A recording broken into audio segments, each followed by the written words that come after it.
మనస్కారకుడైన చంద్రుడి గురించి. మన చంద్రుడు ఎప్పుడు మనకి ఇబ్బందులను పెడతాడాయన,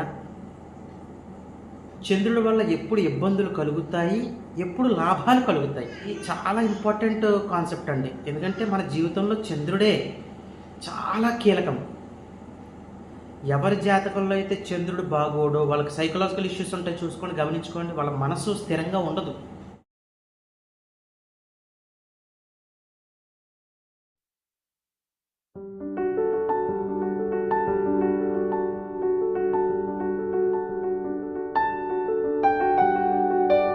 శ్రీ మాధవానంద గురుభ్యో నమః. శ్రీమాత్రే నమః.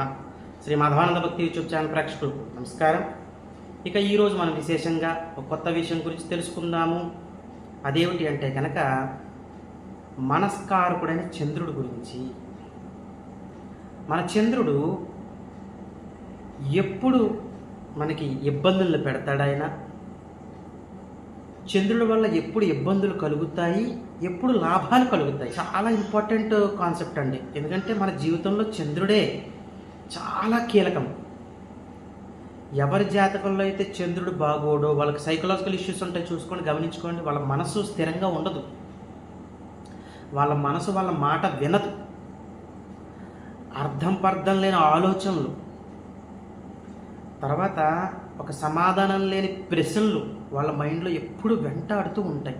ప్రతిదానికి భయము, ఆందోళన, ఒక ఇలాంటి సైకలాజికల్ ఇష్యూస్. వాళ్ళు సైకియాట్రిస్టులు కూడా ఎక్కువ కలుస్తూ ఉంటారు. కొంతమంది చూడండి, వాళ్ళకి చంద్రుడు బాగాలేనట్టు లెక్క. చంద్రుడు బాగాలేదు అని ఎలా చెప్పేసేసి అంటే వాళ్ళ మొహంలో, వాళ్ళ ఫేస్లో ఒక గ్లో ఉండదు, కళ ఉండదు. కొంతమంది చెప్తారు, అబ్బా తను బ్లాక్గా ఉన్న అబ్బాయి కానీ అమ్మాయి కానీ భలే కళగా ఉన్నారు. కొంతమంది వైట్గా ఉంటారు కానీ కళ ఉండదు ఫేస్లో. అక్కడ కలర్ డిస్క్రిమినేషన్ కాదు కావాల్సింది మనకి. ఇక్కడ ఏంటంటే తెల్లగా ఉన్నారా, నల్లగా ఉన్నారు, ఎలా ఉన్నా మొహంలో కళ ఉండదు. చంద్రుడు బాగాలేనట్టు లెక్క. వాళ్ళు ఎప్పుడూ కూడా ఆందోళనకరంగా ఉంటూ ఉంటారు. వాళ్ళకి చంద్రుడు బాగాలేనట్టు లెక్క. వీళ్ళ మనసు ఎప్పుడు వాళ్ళ మాట వినదు. వాళ్ళకి చంద్రుడు బాగాలేనట్టు లెక్క.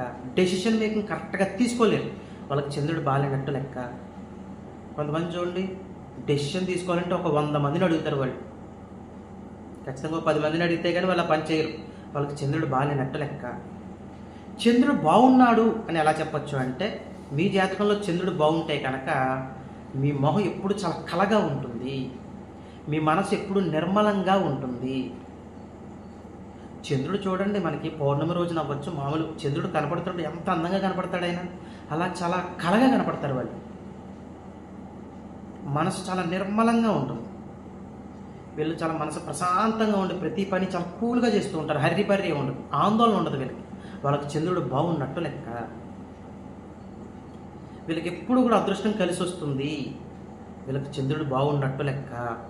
చంద్రుడు ఎప్పుడు రాజయోగాన్ని ఇస్తాడు, ఎలాంటి చంద్రుడు ఎప్పుడు అవయోగాన్ని ఇస్తాడు అన్నది కూడా తెలుసుకుందాం. చాలా ముఖ్యమని జాతక చక్రంలో మనకి గురువుని ఎంత కీలక పాత్రగా చూస్తున్నామో చంద్రుని అంతకంటే ఎక్కువగా కీలక పాత్రగా చూడాలి.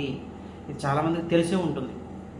మనకున్న నవగ్రహాల్లో ఛాయాగ్రహాలతో సహా ఏ గ్రహాన్ని తీసుకున్నా అన్నిటికంటే ముఖ్యమైన గ్రహం ఏంటయ్యా అంటే చంద్రుడు. చంద్రుడు బాగోకపోతే వాళ్ళకు వచ్చే సైకలాజికల్ ఇష్యూస్ అంతా ఇంత కాదు, చాలా ఇబ్బందికరమైన వాతావరణం ఉంటుంది. అర్థమైందండి? అందుకే ఎప్పుడు కూడా జాతక చక్రంలో చంద్రుడు బాగుండాలి. సరే, ఇప్పుడు ఇలాంటి చంద్రుడు ఎప్పుడు రాజయోగాన్ని ఇస్తాడంటే, మీ చంద్రుడు ఒక రాశిలో ఉండడం జరుగుతుంది కదా. ఒక్కొక్కటి చెప్పేస్తాను. మీ చంద్రుడు మేషరాశిలో ఉన్నట్లయితే మీరు మేషరాశి జాతకులు అవుతారు. వృషభ రాశిలో ఉన్నట్లయితే వృషభ రాశి జాతకులు అవుతారు. మిథున రాశిలో ఉన్నట్లయితే మిథున రాశి జాతకులు అవుతారు. ఇది అందరికీ తెలిసిందే. అలా చూసుకుంటూ ఉంటే మీనరాశిలో ఉంటే మీనరాశి జాతకులు అవుతారు. చంద్రుడు ఏ రాశిలో ఉంటే రాశి మీది. మేషరాశిలో ఉన్నప్పుడు మీ చంద్రుడు కనుక మేషరాశిలో కనుక ఉన్నట్లయితే, ఇది జాగ్రత్తగా గమనించండి, ఇది నోట్ చేసుకుంటే మీకు అర్థమైపోతుంది. మీకు మృగశిర, చిత్త, ధనిష్ట నక్షత్రాల్లో, మృగశిర, చిత్త, ధనిష్ట నక్షత్రాల్లో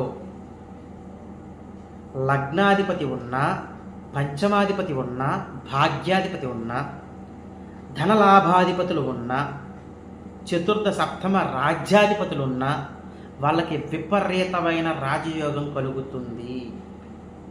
విపరీతమైన రాజయోగం కలుగుతుంది. అర్థమైందండి? ఇక్కడ చంద్రుడు మేషరాశిలో ఉన్నప్పుడు మీ మృగశిర నక్షత్రంలో కానీ, మీ ధనిష్ట నక్షత్రంలో కానీ, చిత్తా నక్షత్రంలో కానీ ఈ లగ్నాధిపతి, పంచమాధిపతి, భాగ్యాధిపతులు, ధన లాభాధిపతి, చతుర్థ సప్తమ రాజ్యాధిపతులు ఉన్నప్పుడు మంచి రాజయోగం కలుగుతుంది. మరి దుస్థానాధిపతులు ఉన్నప్పుడు షష్టమాధిపతి కానీ, అష్టమాధిపతి కానీ, వ్యయాధిపతి కానీ ఉన్నప్పుడు ఇప్పుడు కూడా రాజయోగం కలుగుతుంది. కానీ వీళ్ళకి రాజయోగం వచ్చేటప్పుడు ఏంటంటే స్ట్రగుల్స్ ఉంటాయి కంపల్సరీ.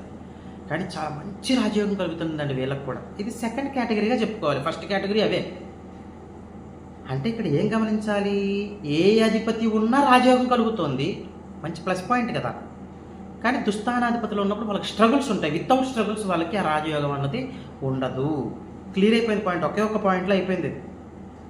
మీ చంద్రుడు వృషభ రాశిలో ఉన్నట్లయితే, మీ చంద్రుడు వృషభ రాశిలో ఉన్నట్లయితే అప్పుడు ఏం కాదు, సింపుల్. ఇందాక నేను ఏం చెప్పాను, మృగశిర, చిత్త, ధనిష్ట అన్నాను. ఎందుకు? మేషరాశిలో ఉన్నప్పుడు అధిపతి ఎవరు? కుజుడు. ఇప్పుడు వృషభ రాశిలో ఉన్నారు శుక్రుడు. శుక్రుడు నక్షత్రాలు ఏంటో చూసుకోండి.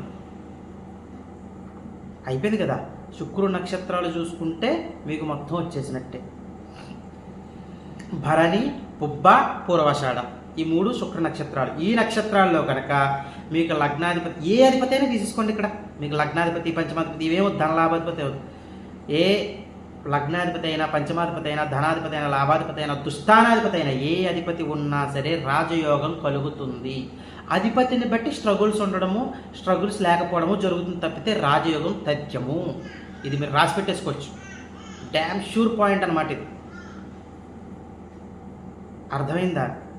సరే, ఇలా అయినా తీసుకోవచ్చు. మీకు అది అర్థం అవటం లేదు అంటే కనుక మీకు ఇంకా సింపుల్గా చెప్పాలంటే, మీ శుక్ర నక్షత్రాల్లో మీరు వృషభ రాశిలో కనుక పుట్టినట్లయితే మీ శుక్ర నక్షత్రాల్లో కనుక ఏదైనా ఒక గ్రహం ఉన్నప్పుడు, ఆయన లగ్నాధిపతి అవ్వచ్చు, 2 ఆధిపత్యాలు వస్తాయి ఖచ్చితంగా. ఏదో ఈ 2 గ్రహాలకే ఒకటే ఆధిపత్యం వస్తుంది కాబట్టి ఏ ఆధిపత్యం వచ్చినా సరే ఆధిపత్యం చాలా బలంగా ఉంటుంది. ఆ గ్రహం మంచి రాజయోగాన్ని ఇస్తుంది. ఆ గ్రహం యొక్క మహర్దశ, దాన్ని ఏమంటామంటే సుప్రీం అనమాట. సుప్రీం టేకర్ అంటాం దాన్ని మనం. అది టేకప్ చేసేది ఎలా ఉంటుందంటే, ఆ దశ వచ్చినప్పుడు మీరు సుప్రీం లెవెల్లోకి వెళ్ళిపోతారని చెప్పుకోవచ్చు.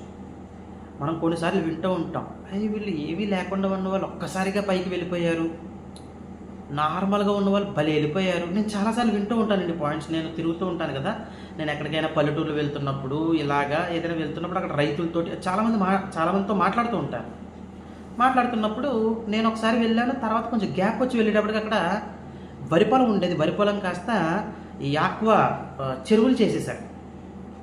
చేసిన తర్వాత ఆ చెరువులు ఓనర్ ఎవరైతే ఉన్నారో నార్మల్ పర్సన్గా ఉండేవాడు ఇప్పుడు కోటీశ్వరుడు అయిపోయాడు. అది కలిసి వచ్చింది ఆయనకి జాతకరీత్యా, వెరీ గుడ్. అది తప్ప ఒప్ప ఇవన్నీ కాదు, ఇక్కడ కలిసి వచ్చింది. ఇప్పుడు కోట్లకు పడగెత్తాడు ఆయన. వాళ్ళకి ఇలాంటి దశలు జరుగుతాయి కంపల్సరీ. అంటే సడన్ చేంజ్. ఒక్కసారిగా నార్మల్గా ఉన్న వాళ్ళు నైట్కి నైట్ స్టార్ అయిపోతారంటారు సరే, ఈ దశలు జరుగుతున్నప్పుడే జరుగుతాయి. ఎప్పుడు మీ చంద్రుడు ఒక రాశిలో ఉన్నప్పుడు, ఆ రాశ్యాధిపతి నక్షత్రంలో ఈ గ్రహాలు ఏమైనా పడినప్పుడు ఆ గ్రహం యొక్క మహర్దశ జరుగుతుంటే అది అద్భుతాలను క్రియేట్ చేస్తుంది. ఇది పరాశర పద్ధతిలో జ్యోతిష్యంలో నోటెడ్ పాయింట్ అనమాట. మ్యాక్సిమం అందరికీ తెలుస్తుంది పాయింట్. తెలియకపోతే తెలియని వాళ్ళు తెలుసుకోండి. Noted point. చంద్రుడు రాశ్యాధిపతి అంత కీలకము. చంద్రుడు రాశ్యాధిపతి అంత కీలకము. ఆ రాశ్యాధిపతి ఎవరో పట్టుకోవాలి మనం. ఇప్పుడు మీరు ఏ రాశిలో పుడతారో ఆ రాశ్యాధిపతి ఎవరో చూడండి, ఆ నక్షత్రాలు చూసుకోవాలి. ఉదాహరణకి మీరు మీన రాశిలో పుట్టారు అనుకుందాం. ఇలా ఒకటి వస్తున్నాం కదా, మీన రాశిలో పుట్టారు అనుకుందాం. అధిపతి ఎవరు? మీన రాశికి గురువు. ఇప్పుడు మీరు గురు నక్షత్రాలు తీసుకోవాలి. పునర్వసు, విశాఖ, పూర్వభద్ర.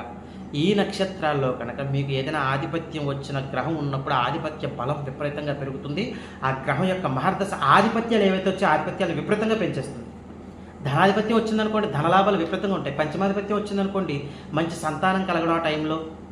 ఇప్పుడు ఒక ప్రశ్న అడగకండి, నాకు 50 ఏళ్ళు అండి ఇప్పుడు సంతానం కలుగుతారు ఏంటండి అని. ఇలాంటి చిరాకు క్వశ్చన్లు అడగకండి. మీకు 50 ఏళ్ళు ఉన్నప్పుడు ఆ పంచమాధిపత్యం ఏంటంటే స్పెక్యులేషన్స్, స్టాక్ మార్కెట్ అవ్వచ్చు, పంచమస్థానం కదా, పూర్వపుణ్యస్థానం, ఇవన్నీ బలం పెరుగుతుంది. వివాహం అయిన వాళ్ళకి ఈ మహర్దశ వచ్చిందనుకోండి వాళ్ళకి సంతానం మంచి గుణవంతులైన సంతానం కలగడము. ఎందుకంటే ఇలాంటి తెక్క క్వశ్చన్స్ నేను ఒకసారి కామెంట్స్లో చదువుతూ ఉంటాను నేను. ఎలా అంటే మీకు సంతానం కలిగే అవకాశం ఉందని చెప్తాం మేము, జ్యోతిష్యులు ఎవరైనా టక్మన చెప్తాం. ఏమంటే నాకు 55 సంవత్సరాలండి 60 సంవత్సరాలండి నాకు సంతానం కలుగుతారండి, వెటకారం అనమాట వాళ్ళు. మరి వాళ్ళని ఏం చేయాలి చెప్పండి ఒకసారి. అది సంతానం నువ్వు కలిగే వయసే అది. అది ఎవరికి వర్తిస్తుంది? ఎవరికైతే వివాహం అయ్యిందో, ఎవరైతే సంతానానికి ప్రయత్నిస్తారో వాళ్ళకి వర్తిస్తుంది. 60 సంవత్సరాల వాళ్ళకి సంతానం ఎందుకు కలుగుతుంది? అంతే కదా. వాళ్ళు ఎలా చూసుకోవాలి ఈ పంచమ స్థానాన్ని? ఈ బిజినెస్, స్టాక్ మార్కెట్, స్పెక్యులేషను, ఇలాగా ఒక్కొక్క ఆధిపత్యం బలము పెరుగుతుంది అని చెప్పచ్చు. దుస్థానాధిపత్యం వచ్చిందనుకోండి, ఉదాహరణకి అష్టమాధిపతి ఉన్నాడు అనుకుందాం ఆ నక్షత్రంలో. అష్టమాధిపతి సీక్రెట్ ఇన్కమ్ ఇస్తాడు జాతకుడికి. షష్టమాధిపతి ఉన్నప్పుడు వాళ్ళకి ఏంటంటే డెబిట్స్ ఏమైనా ఉంటే డెబిట్స్ క్లియర్ అయిపోతాయి. అనారోగ్య సమస్యల నుంచి కూడా బయటపడతారు ఆ జాతకులు. ఇలా చెక్ చేసుకోవాలి. కాబట్టి మీ జాతక చక్రంలో చంద్రుడు ఏ రాశిలో ఉన్నాడో చూసుకోండి. ఆ రాశ్యాధిపతి ఎవరో చూడండి, ఆయన నక్షత్రాలు ఏంటో రాసుకోండి. ఆ నక్షత్రాల్లో ఏమైనా గ్రహాలు ఉన్నాయేమో చూసుకోండి. ఆ గ్రహాల యొక్క మహర్దశ మీకు ఖచ్చితంగా జరిగింది, జరుగుతోంది, లేకపోతే జరగబోతోంది అంటే కనుక మీరు మంచి పీక్లోకి వెళ్ళిపోతారు. ఇప్పుడు మీకు ఆ దశ చాలా కీలకం అనమాట. కీలక దశ అంటాం దాన్ని. చెక్ చేసుకుంటే మీకు అర్థమైపోతుంది.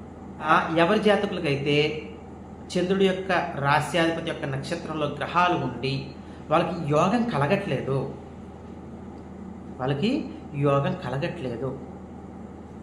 వాళ్ళు కంపల్సరీ పరిహారం చేసుకోవాలి. ఎలాంటి పరిహారం చేసుకోవాలయ్యా అంటే కనుక చాలా సింపుల్ అండి. ఇది ప్రతి ఆదివారము చేయాలి. ఆదివారం కొంచెం శాకాహారమే భుజించాలి. మనం ఏంటంటే ఆదివారమే శాకాహారానికి భిన్నంగా చేస్తూ ఉంటాం, కానీ ఆ రోజు శాకాహారమే భుజించాలి. భుజిస్తూ మీరు చేయాల్సింది ఏంటంటే ఒక ఆవును చూసుకోండి. దేశీ ఆవు అయి ఉండాలి. దేశీ ఆవు అయితే చాలా మంచిది, జెర్సీ ఆవు కాకుండా. దేశీ ఆవుకి బెల్లము పొడి కింద చేసేసేయండి.